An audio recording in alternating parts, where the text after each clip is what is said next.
From Guitar Business Radio, this is GBR Focus, the podcast about companies, products, services, and plenty of details. But sorry, no idle chatter. And as we move into uncharted waters in the business of guitar, keep your chin up and your nose to the grindstone. Simultaneously, of course. I'm Jeffrey D. Brown, and I'm here for the duration. So let's get to it.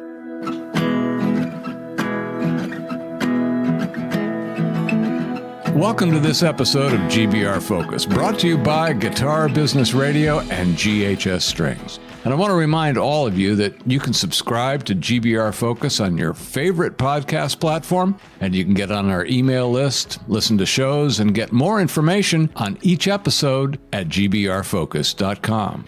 Now today, our focus is on the acoustic line of GHS Strings. The company began way back in 1964 when some of you weren't even born yet, but of course many of you were. Now, they've built a very stable business that has continually served its market of stringed instrument players with innovative products and top-notch customer service. So, as we drill down into the details surrounding GHS acoustic strings, well, who better to tell us about it than John Moody, Manager of Digital Brand Development and Product Development at GHS. And he joins us right here and right now. Hey, John, thanks so much for joining us today, and welcome back to the GBR family on GBR Focus. How are you? I'm doing great, Jeff. Thanks for having me back. Well, it's always great. Little different format here, and there's an awful lot we could talk about with GHS Strings. Oh, sure. As you can imagine. But today, what we want to do is focus on acoustic strings and really drill down into this product line. But first, let's go ahead and do a little background check, so to speak, and find out about the history of these products and how they developed over the years. What can you tell us? Sure. Our GHS themselves started out as just strictly an OEM company. So it wasn't until we've been doing it for like 10 years or so that we started making our own branded strings. And one of the first ones that came out was our Phosphor bronze, as that was just kind of what everybody was doing.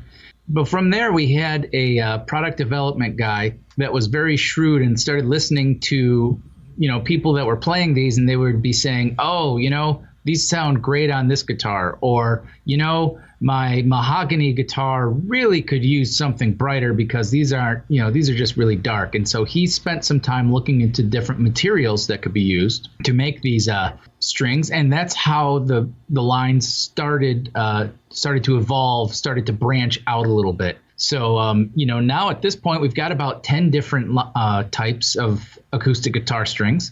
And they vary from something very, very dark sounding to something very, very bright, almost piano-like in its clarity. So, and we'll get into the product line as it exists today. But was there a period of time where you were adding different variations along the way? Has it taken some time to develop and mature and refine over time? Yeah, we like to do here. A lot of these have been around for decades.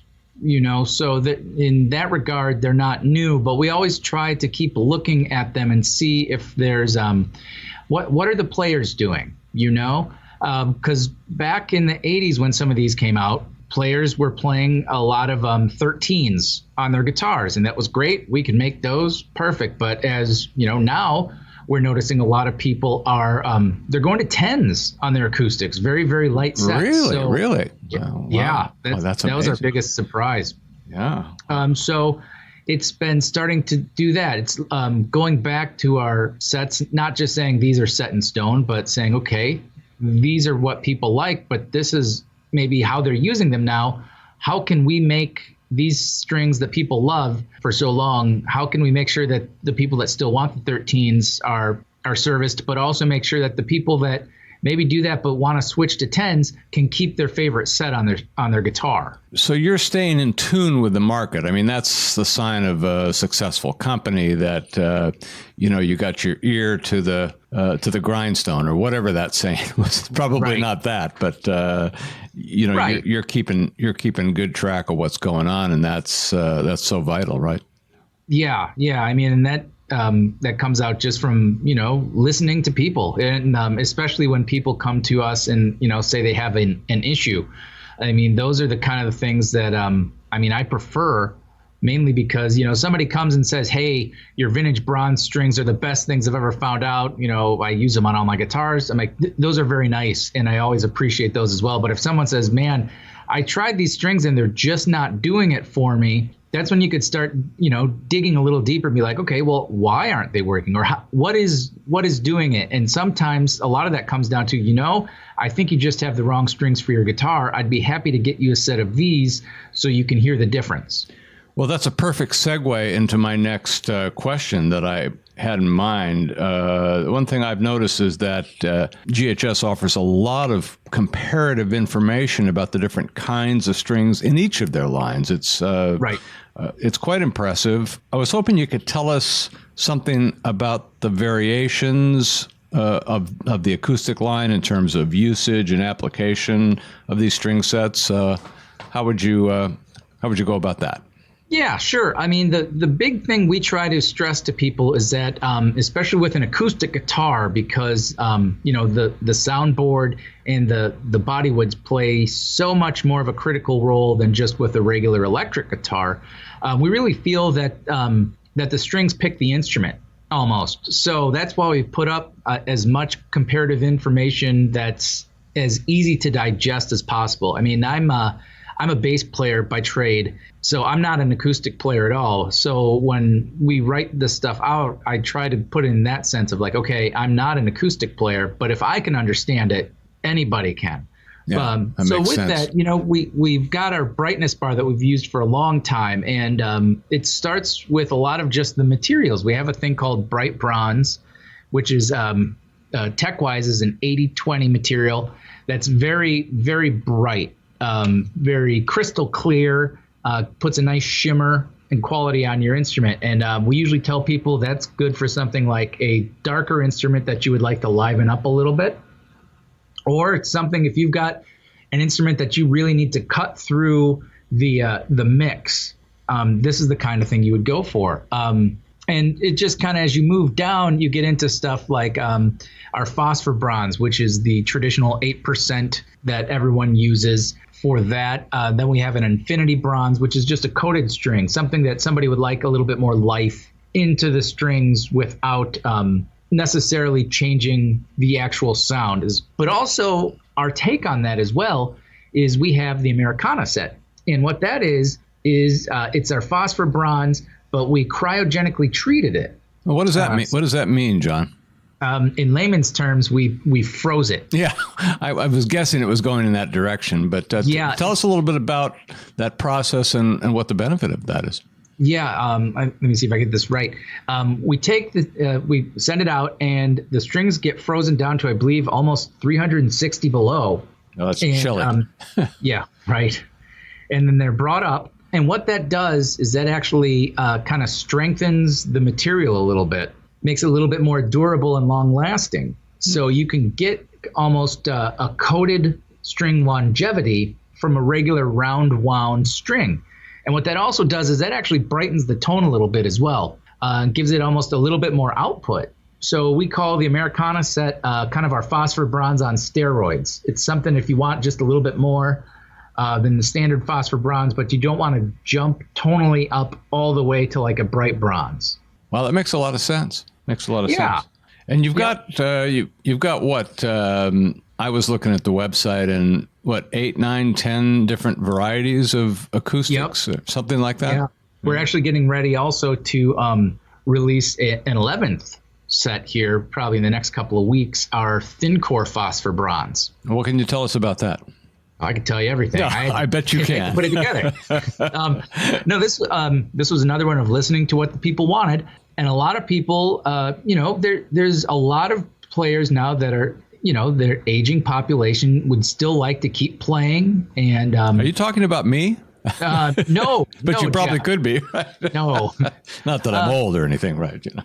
But they want to still use the same set of strings, but again, the tension of strings, especially on fingers, is pretty high no matter how old you are. It takes a lot of force to put strings down on the fretboard. So there was a couple of other companies that make a set that's comparable, and so we tried to say, what can we do that would make this more exciting for GHS? So we used a thinner core diameter on it, which automatically is going to lighten up the strings a little bit, make it a little easier to press down. But then we also put it on a round core, which no one else does. And that's the old, that's what was used to be used before the hex core was introduced into the strings, I believe, by Diodario. And so this brings it back almost to like a more vintage sounding string. And what the round core does, in addition to, a nice feeling string on your fingers, it actually, no pun intended, it rounds out the tone a little bit. It's a little bit more warmer. The high end is just tapered off just a little bit. I try to tell people the difference between a hex core string and a round core string is if you played a hex core string for about a week or two, that's where the round core string starts. Okay. All right. That's so, and that product is called what again? That is thin core phosphor bronze. And that's going to be out when, in April sometime? Yeah, we're thinking early mid-April. At this point, we're just getting working on inventory on the shelf. At which point, then it's full on. Yeah. Let's move on to something just a bit more subjective, but really so important. Of course, I'm talking about benefits. It's as you and I both know, it's the thing that really sells products. Certainly, some features, the presence of some features can be seen as a benefit, but it is ultimately the benefits that make the decision. So I guess my question to you as a player, what's in it for me if I'm using GHS acoustic strings? Awesomeness. Of course. I think it's twofold. I mean, first off, we characterize the GHS sound as, each string brand does have its own sound, as we use slightly bigger core diameters as we feel that's where the tone is. We feel that you get a little bit more tone out of that. So that's the big thing that we like to push, is that, you're going to get a little bit beefier sound, more sound out of it.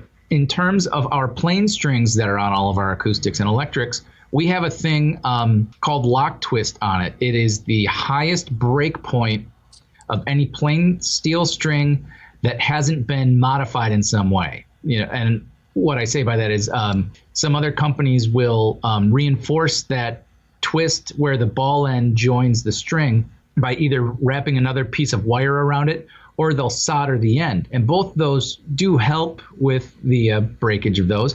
But we just designed a better twist in the first place. Okay. How would you characterize the difference there? The difference is that you can play longer on our strings and not break them. Well, that's fundamental. There you go. Yeah. I like that. I like that.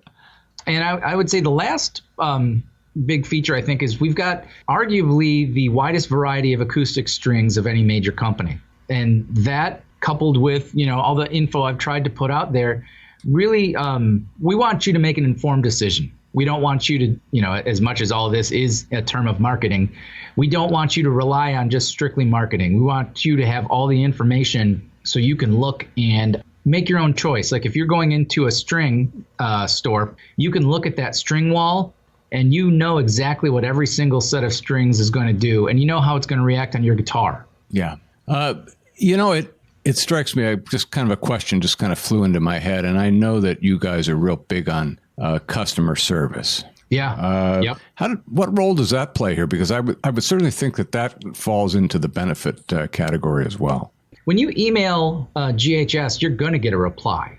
You're going to get a reply from one of our salespeople or myself. And the thing is about that is that if one of us doesn't have the answer, we ask and we learn. So we try to all figure everything out and give you the best info possible. And because of that, too, some of our major dealers will send us email questions from their customers that they don't know the answers to. And they're not necessarily GHS related. You guys have a lot of knowledge there. I mean, your knowledge base is, for a 50-plus-year-old company has got to be pretty strong. Yeah, yeah.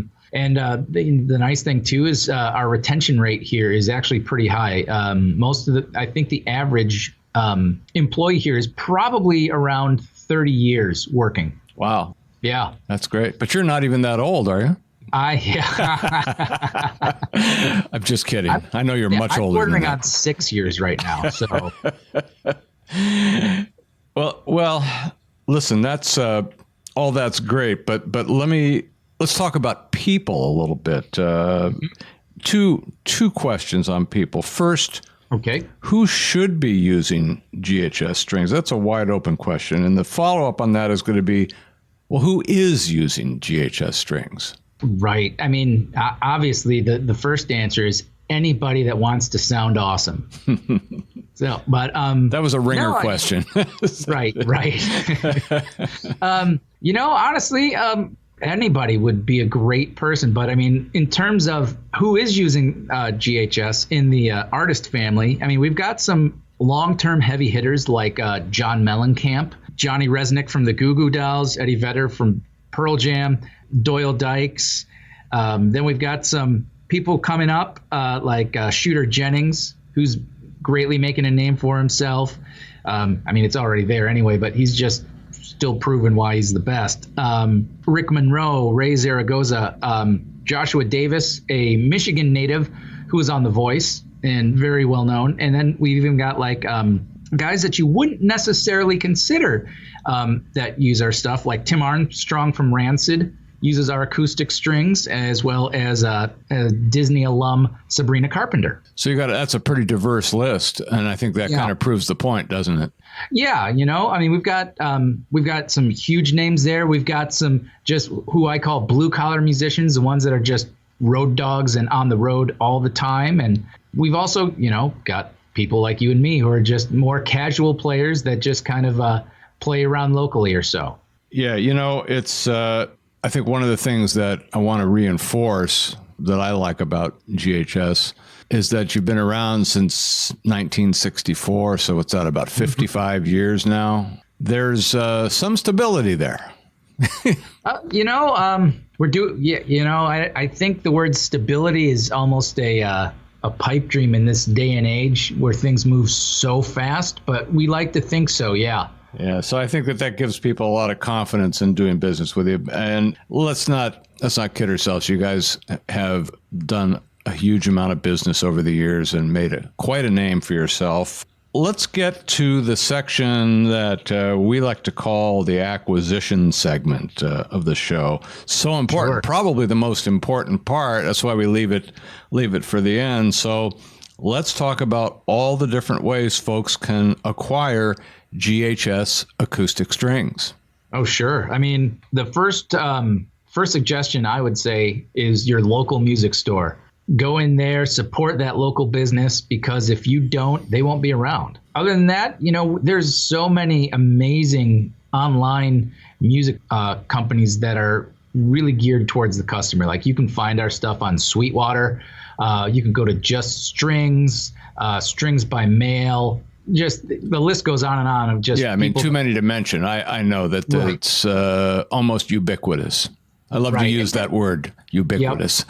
Yep. And then, you can go to the big box ones, like Guitar Center, Musician's Friend, and even Amazon, too. You can find all of our stuff on there as well. So plenty of options. Readily available. And I think you got a lot of satisfied customers. And I will tell you that over the years, I've used GHS strings. Not that means anything to anybody, but it does mean something to me, so. I never get tired of hearing stories like that. We just signed another artist yesterday who told me this story about how he used to go with his grandma to the local store in Boston, and he would work all week just to save up the money to buy a set of boomers. And I mean, those are the coolest stories in the world. Yeah, you gotta love that stuff.